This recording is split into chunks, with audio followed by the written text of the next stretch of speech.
I'm so glad that we could have an opportunity to spend a bit of extra time together. We're talking about Song of Psalms. I'm going to just give you a little bit of context of what I'm going to share with you over the next few sessions. And the foundation of worship, let me say, the foundation of praise is obviously got to start in your heart. If it's not in your heart, you can actually do something with your words, with your mouth, and you can do it as an act of discipline so that it becomes part of your heart.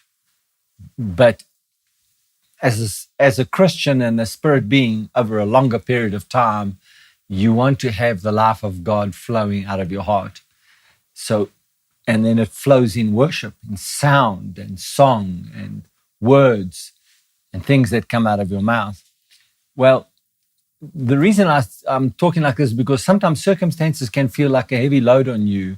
And sometimes circumstances gang up against you and you feel like it's you against the world. And you sometimes it comes into your mind and all of those things. So you don't necessarily feel like praising God. You don't necessarily feel like singing songs to God.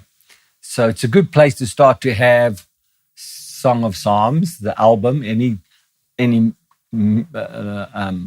some of the music that we've been creating, that the Lord has been giving us to sing and to hear. You can start with that.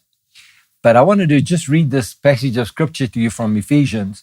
It's chapter 5. I'm reading from the Passion Translation. Guard your speech.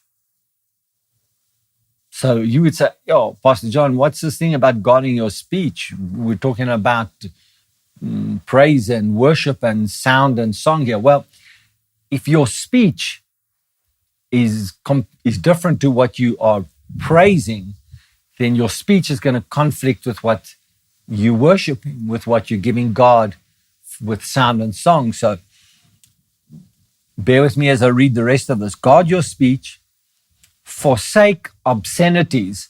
In other words, don't speak against God or good things.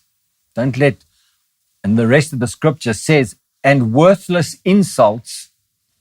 These are nonsensical words that bring disgrace and are unnecessary.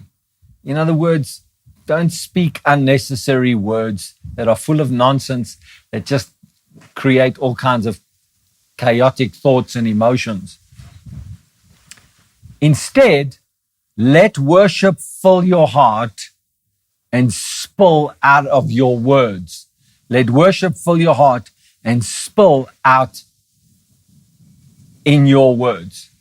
This is the essence for us. This is what praise and worship is. This is what sound and song is. So it starts with guard your speech. Watch out what you're saying. Don't just use words just however you feel like, whenever you feel like. Guard your speech, and instead let worship fill your heart and spill out of your words. When we come back next time, we're going to talk more about this, and then we're going to go to Psalms. Thank you for joining me. God bless you.